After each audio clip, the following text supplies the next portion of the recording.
Arrive early to run a quick test.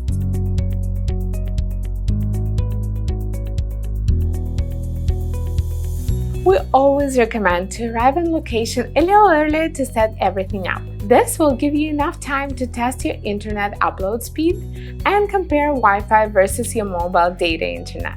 Remember that if you're using Wi-Fi, the speed might go down when guests or other vendors start using the Wi-Fi, which could put your live stream at risk. Something to keep in mind is that the farther you go from the router or the more obstacles you have in between, the less stable your connection will be. This can translate into slower upload speeds, but also can cause temporary lag or disconnects. Whenever possible, stay in line of sight of your internet router if you're using Wi-Fi, and you should be fine.